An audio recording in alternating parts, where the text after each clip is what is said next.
Les autres pays européens d'abord défendent bec et ongles leur intérêt à l'intérieur de l'Union européenne. Nous sommes les seuls naïfs ou benets à croire à l'utopie européenne.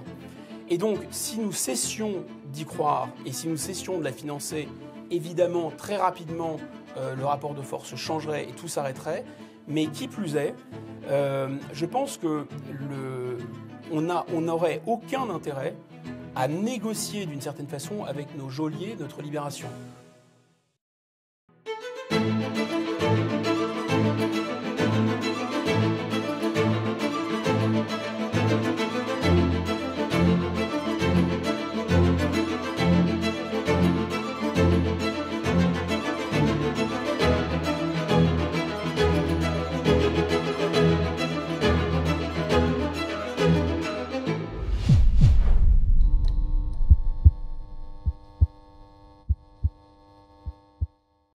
Merci Guillaume Bigot d'avoir répondu à notre invitation. Merci de m'avoir invité. Et bonjour à tous. Politologue et éditorialiste sur CNews et sur Sud Radio.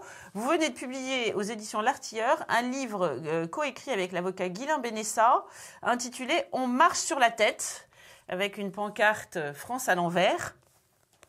Inspiré bien sûr du célèbre slogan des agriculteurs. Alors c'était pour vous un livre urgent à écrire et donc à lire avant les européennes.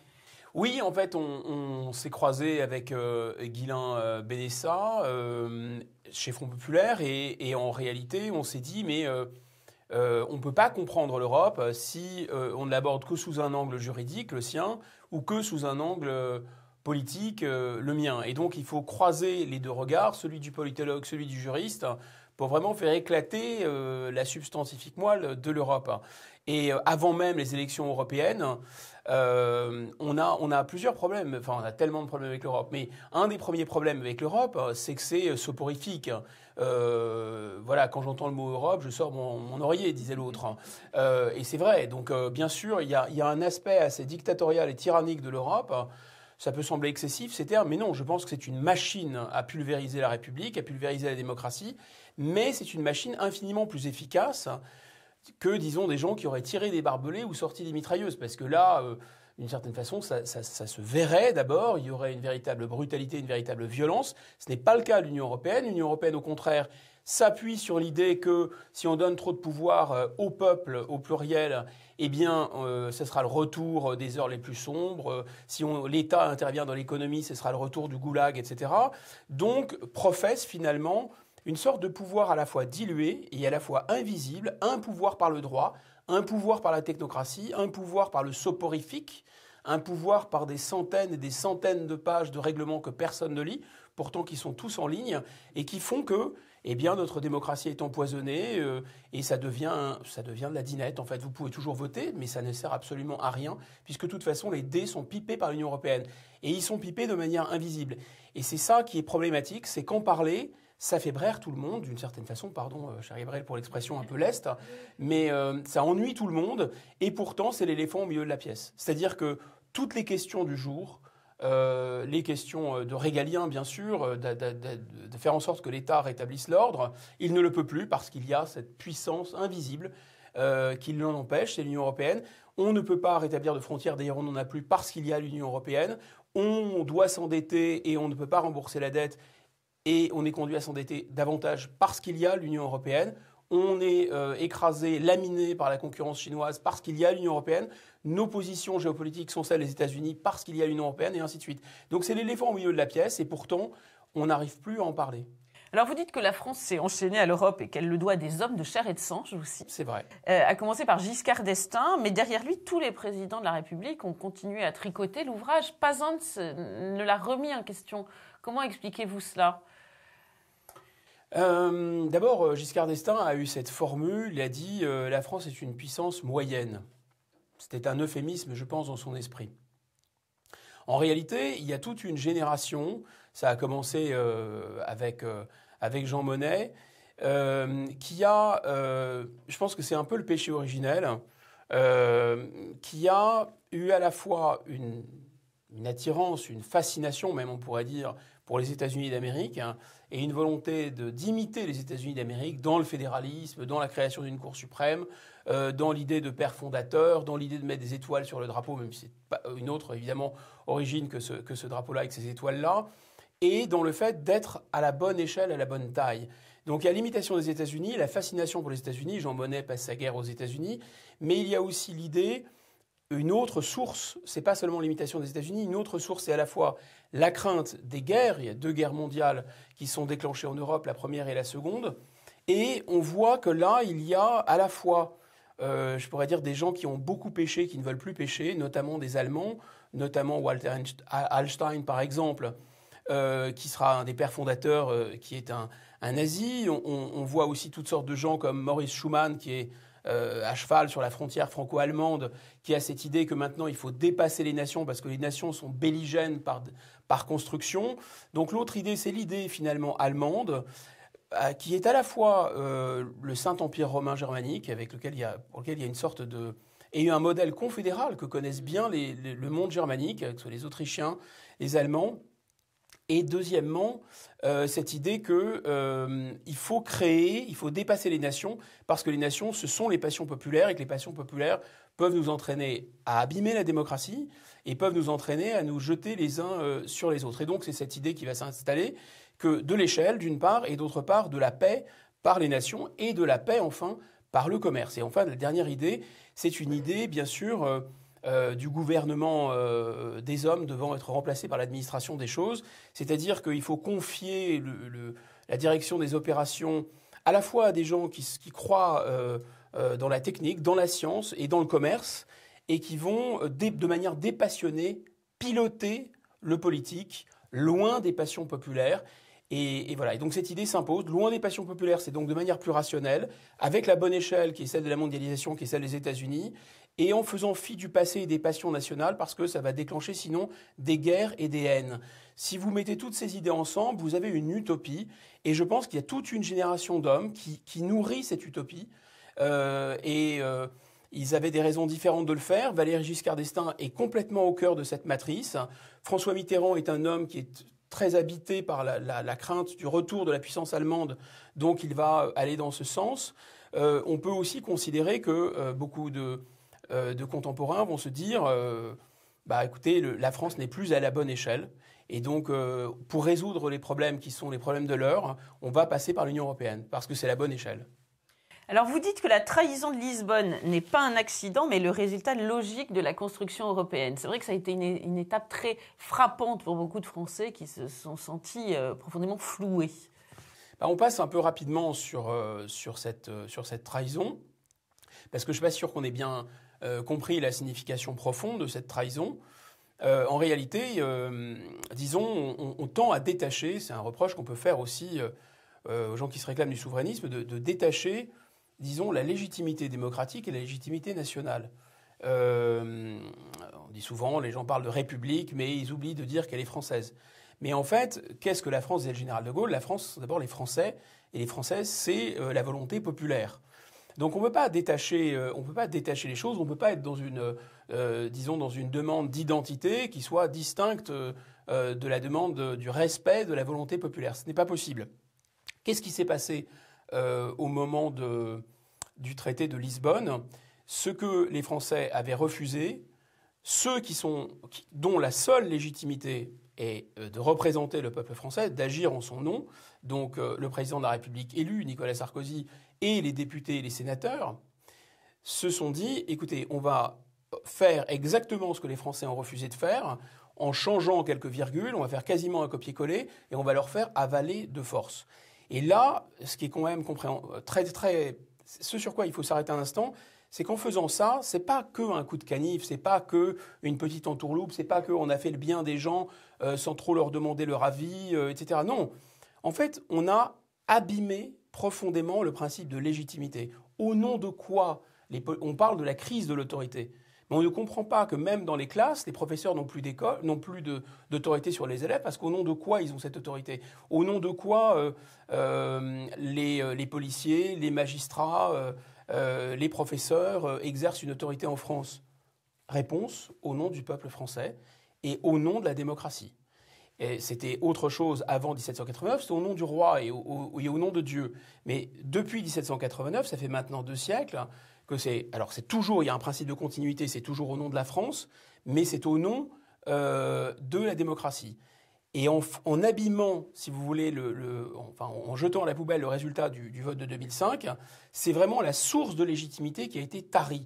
Et c'est pour ça que les hommes politiques ne sont plus du tout obéis. C'est pour ça que les professeurs ne sont plus obéis. C'est pour ça que les policiers ne sont plus obéis. Ils ne sont plus obéis pas seulement parce qu'ils ne peuvent plus exercer la force, pas seulement, c'est un thème qu'on connaît bien, évidemment, qu'il y a ces préjugés 68 arts qui font que le bon plaisir individuel, l'immigré, etc. Enfin, il y a des espèces de vaches sacrées. On n'ose plus exercer, on n'ose plus être sévère, on n'ose plus sanctionner, on n'ose plus obliger d'une certaine façon l'individu. Ça, c'est un modèle, disons, idéologique.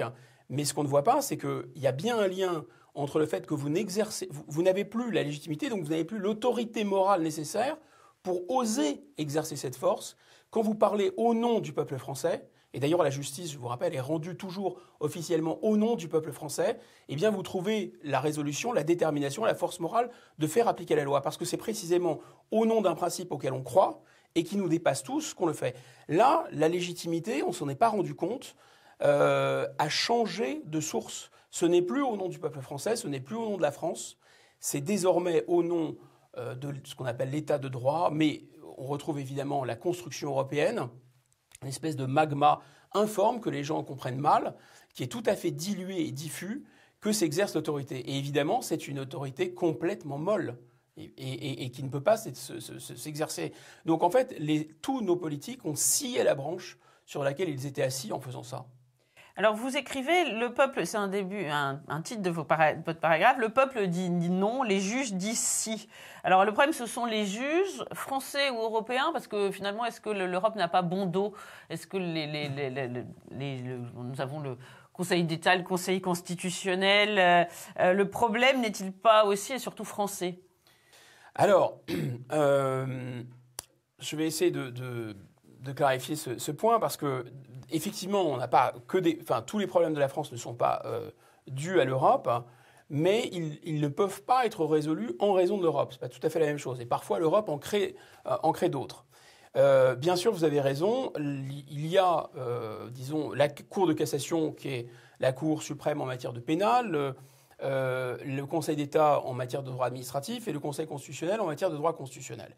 Mais en réalité, toutes ces cours, dans leur jurisprudence, ont accepté la primauté de la Cour européenne des droits de l'homme et de la Cour de justice européenne. Et surtout, ont accepté, c'est le plus important, la primauté du droit européen. Alors comment ça se passe? C'est simple, et on est vraiment au cœur de l'entourloupe européenne. Normalement, au lendemain de la Seconde Guerre mondiale, les traités avaient été tellement déchirés, malmenés et piétinés qu'on a voulu les protéger. C'est un peu comme une fleur de montagne, très fragile. Alors attention, c'est une espèce protégée. Les traités, comme tout le monde déchire facilement les traités, on va les protéger. Et on a décidé que les traités étaient supérieurs aux lois. Et évidemment, au nom de quoi les traités sont supérieurs aux lois? Au nom de la Constitution.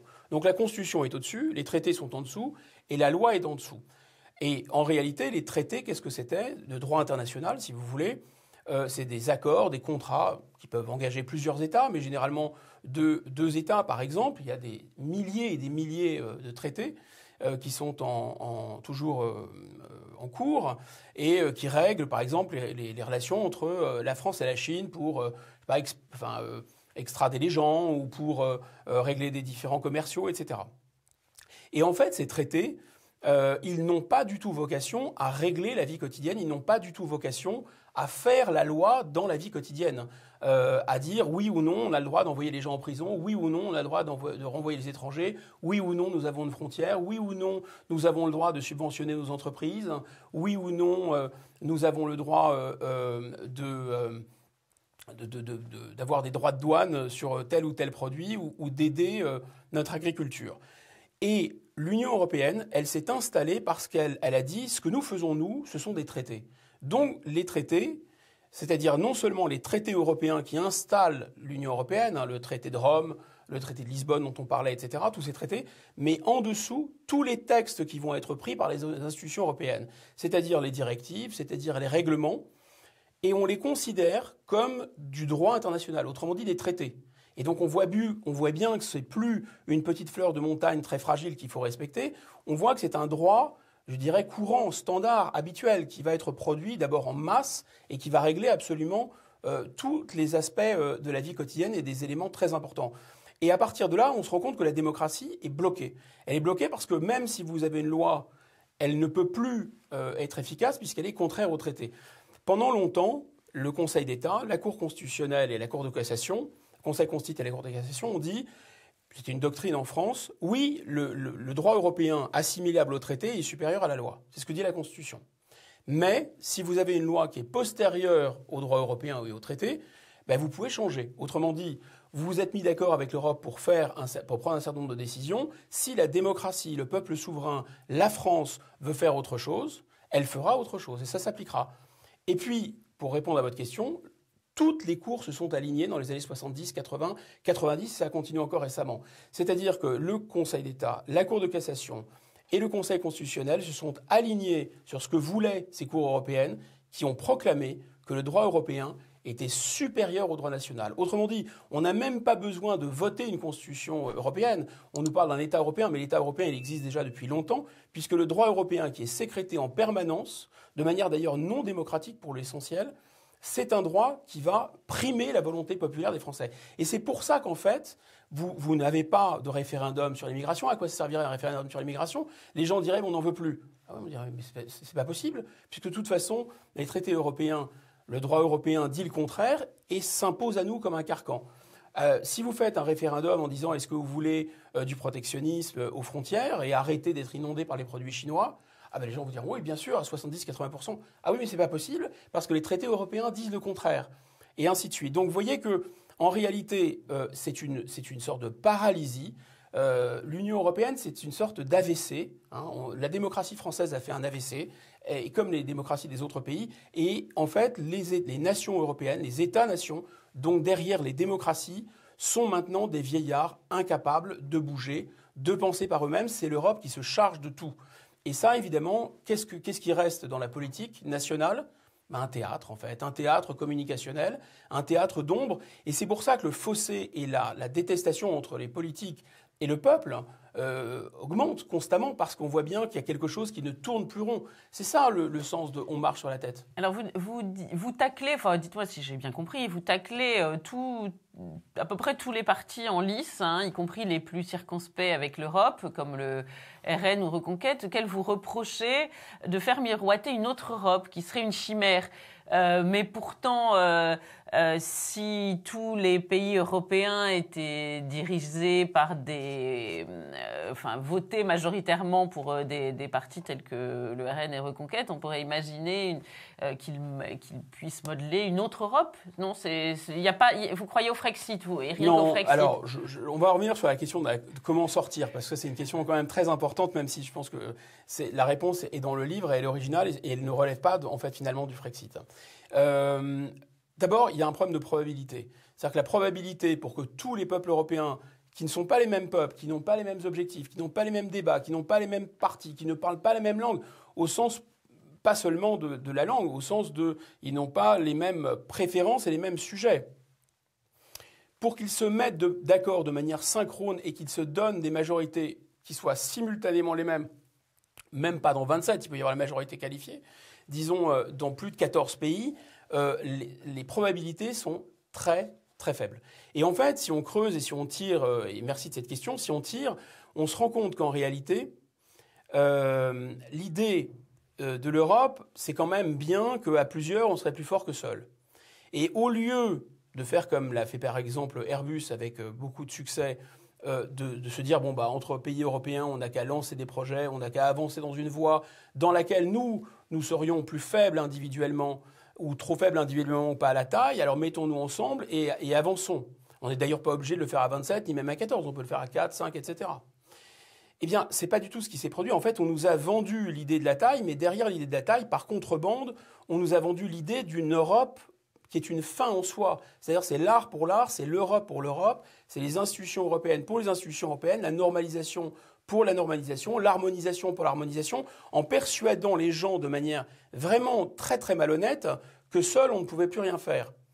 En réalité, on se rend compte que si on ne peut plus rien faire seul, c'est parce qu'on s'est attaché à 27 et que si les 27 ne sont pas d'accord, et si des institutions non démocratiques qui sont pour l'essentiel aux mains des multinationales et chinoises et américaines, et surtout au plan géopolitique aux mains des Américains, ne sont pas d'accord, eh bien vous ne faites plus rien seul, parce que vous n'avez plus le droit de rien faire seul. C'est là où est vraiment le vice originel. Donc la question est, et je vous renvoie à la question, c'est pourquoi voulez-vous attendre? Pourquoi le principe simple de 1 tien vaut mieux que 27 tu l'auras jamais, ou même que 14 tu l'auras jamais, ou tu n'as quasiment aucune chance de l'avoir, pourquoi nous ne faisons pas ce que nous pourrions faire nous-mêmes? Alors si après et en plus nous pouvons faire des choses avec les autres, qui est contre? Personne n'est contre. Et des partis ont raison de dire qu'ils ne sont pas par construction contre l'Europe, ça n'a aucun sens. En plus, ces gens malhonnêtes nous expliquent qu'il y a un mélange, que si vous êtes contre la construction européenne, vous êtes contre la civilisation européenne. Si vous êtes contre la construction européenne, vous habiteriez en Patagonie ou je ne sais pas trop où, vous n'habiteriez plus sur le continent européen. Enfin, tout ça n'a aucun sens. Ce sont des sophismes vraiment de bas étage. La vérité, c'est qu'il y a un avantage à diluer le pouvoir d'une certaine façon. On ne sait plus tellement où est le pouvoir. C'est un mécanisme qu'on voit à l'échelle européenne, mais pas que. Je vous signale qu'à l'échelle même locale, auparavant, vous votiez pour un maire. Et ben aujourd'hui, le maire, il est dans des communautés de communes. Donc on ne sait plus très bien où est le pouvoir, qui décide de quoi. Et les communautés de communes se réunissent avec des associations, qui se réunissent avec la société civile, qui se réunissent avec des entreprises, qui se réunissent avec qui, on ne sait quoi, avec des lobbies, avec des communautés. Donc vous avez une telle dilution du pouvoir que la démocratie est faussée. Et on le voit à l'échelle locale, mais l'Union européenne, ce n'est que ça. Donc quand vous dites... pourquoi on n'attendrait pas d'avoir une majorité à l'échelle européenne?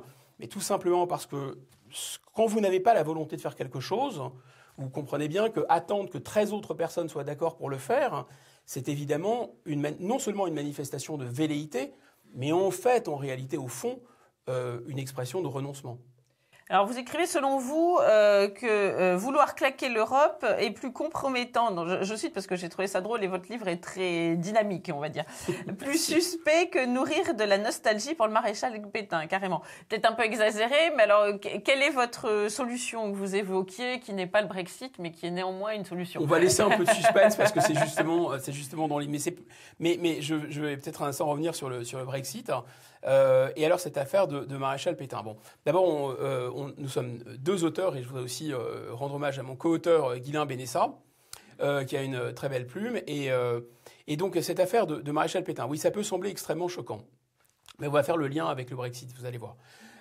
Évidemment, personne n'accuse, et pas nous, ce qui est excessif est insignifiant, l'Union européenne d'être une organisation totalitaire, l'Union européenne d'avoir fait couler le sang, l'Union européenne d'avoir commis des crimes contre l'humanité, c'est pas le sujet. En revanche, dans toute comparaison, où il y a des points qui annulent complètement la comparaison, donc la comparaison n'est pas raison, comme on dit, mais la comparaison tient la route en partie parce que vous reveniez sur le vote du traité de Lisbonne, et donc la trahison de 2005, mais c'est exactement ce qui s'est passé le 10 juillet 1940. Le 10 juillet 1940, vous avez les députés français. D'où tiraient-ils, quitte à faire roi, enfin, quelle était la légitimité des députés français le 10 juillet 40? De représenter le peuple français. Et c'était au nom de la République qu'ils exerçaient leur pouvoir, donc au nom de la France. Et ces gens-là ont décidé, de manière absolument illégale, de donner le pouvoir au maréchal Pétain. Bon, on est dans une situation très particulière, la défaite, un choc, enfin probablement le 13 novembre ou le 11 septembre puissance 10, donc un choc extrêmement violent, psychologique et militaire. Mais même s'il y avait des circonstances atténuantes, ce qu'ils ont fait était une forfaiture, c'était complètement illégal. Et donc c'est exactement ce qui s'est passé aussi avec le vote du traité de Lisbonne.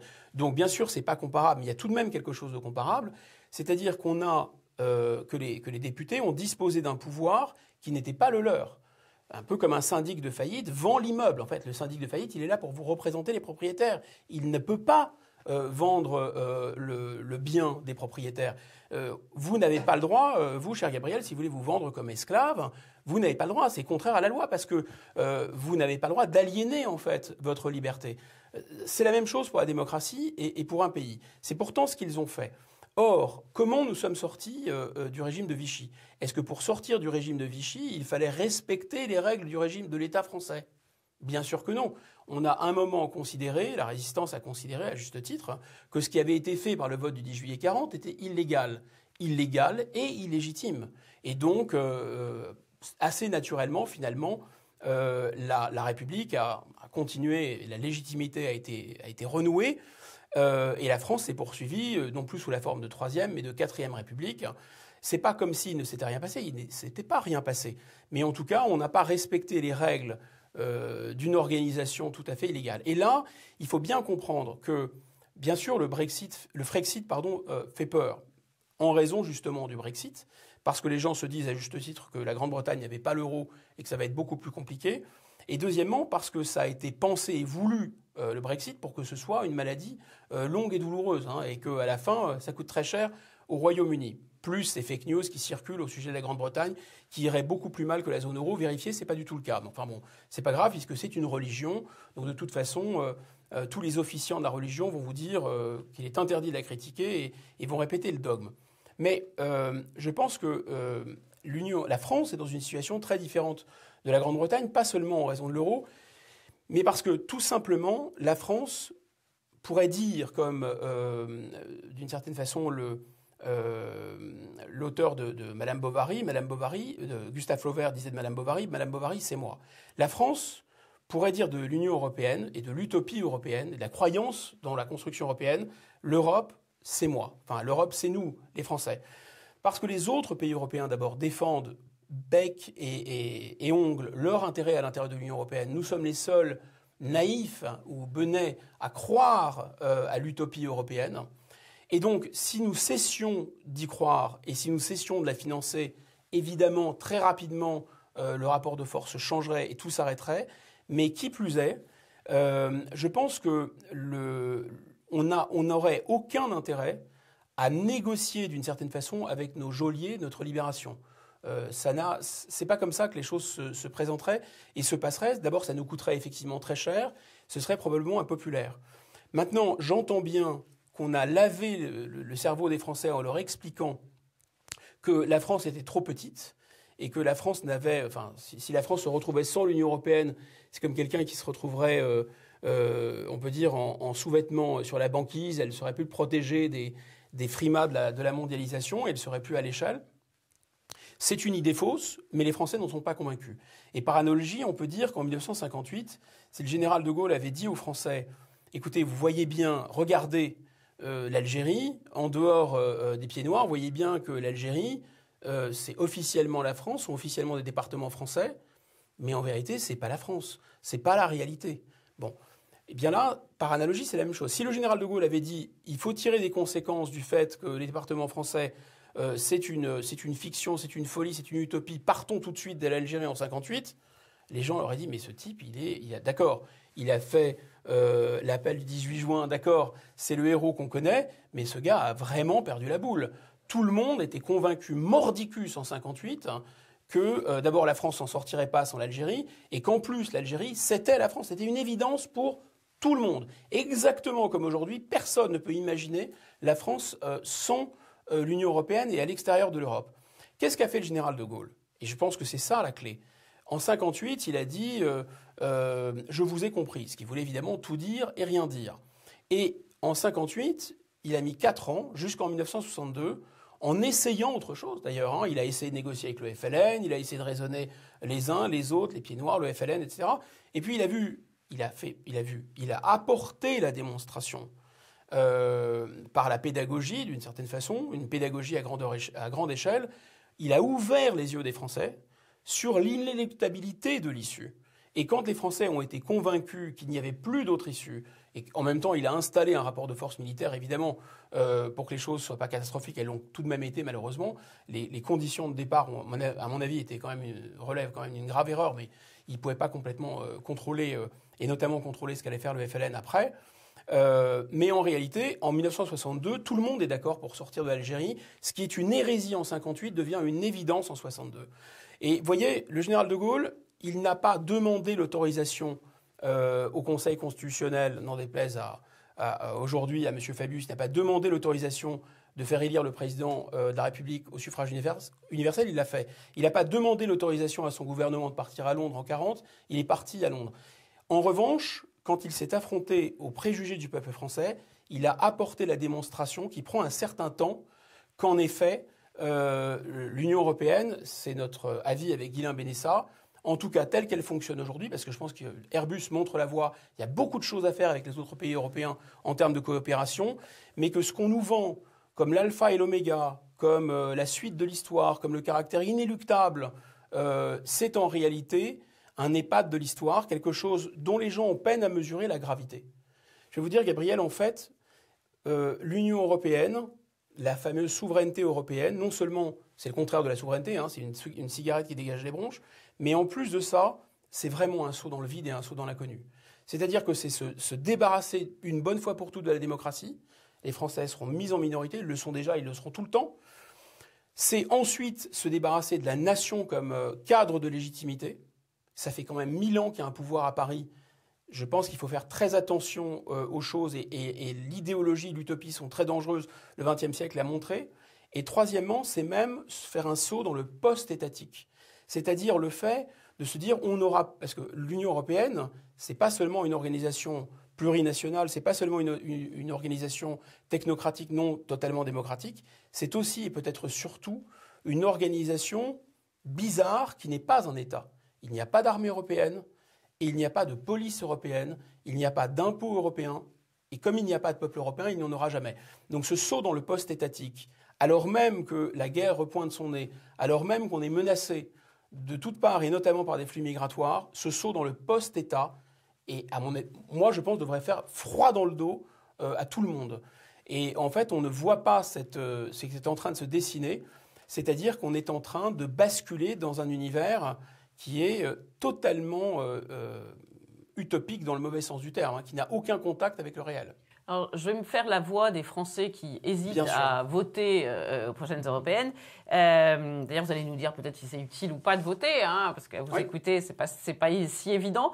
Ils se disent, c'est compliqué, vous l'avez dit, et puis nous sommes ficelés comme des dindes de Noël, donc à quoi bon? Alors, est-ce que de fait, vous êtes d'accord avec l'idée que tout est foutu? Non, et doivent-ils aller voter? Surtout pas. Moi, je crois qu'à la fin, le réel l'emporte toujours, surtout face à l'utopie.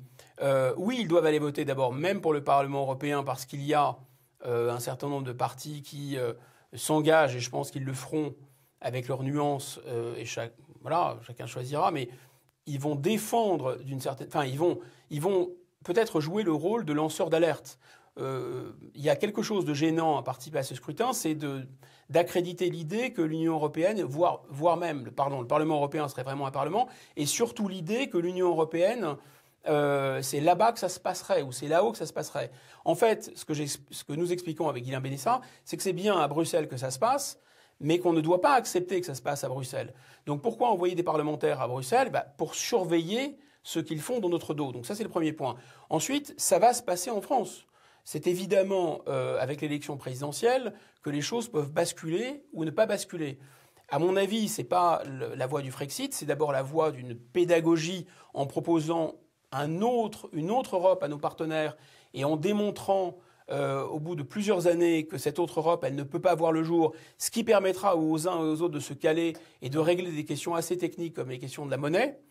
Et enfin, il suffirait en fait d'une révision du Conseil constitutionnel, enfin une révision, pardon, pas du Conseil constitutionnel justement, une révision de la Constitution, parce que ce qu'une révision de la Constitution a permis, c'est-à-dire le fait de transférer des pouvoirs à l'échelon européen, une révision de la Constitution, peut l'effacer. Ce que le peuple a fait, le peuple peut tout simplement le reprendre. Et d'une certaine façon, il y a cette idée qu'il suffit de retrouver ces esprits, et l'expression qu'on utilise avec Guilain Benessa, c'est se sortir l'Europe de la tête. Se sortir d'Europe de la tête, retrouver un contact avec la réalité, sortir d'une sorte de fantasme ou de brouillard, c'est voir le monde tel qu'il est. Et voir le monde tel qu'il est, c'est aux surprises découvrir que nous sommes beaucoup moins isolés, beaucoup moins impuissants qu'on peut l'imaginer. C'est précisément parce que nous avons la tête dans l'Union européenne que nous sommes impuissants. En fait, tout dépend de nous, et il y a vraiment cette idée de reprendre ces esprits. Voilà. Si on reprend ces esprits, si on sort de c'est un peu la Belle au bois dormant, la France, hein. Si elle se réveille, elle va reprendre ses moyens, elle va redécouvrir un corps, elle va redécouvrir une volonté, elle va redécouvrir peut-être un désir, une énergie, une puissance. Tant qu'elle est endormie par l'Union européenne et sous anesthésie européenne, eh bien la France se sent mourir. Très bien, donc nous attendons le prince charmant. Merci. Merci Guillaume Bigot pour cet entretien passionnant. Merci à vous. Merci, chers lecteurs de Boulevard Voltaire. N'oubliez pas d'aimer cette vidéo, de vous abonner à notre lettre quotidienne et de vous abonner à notre chaîne YouTube. Bon dimanche.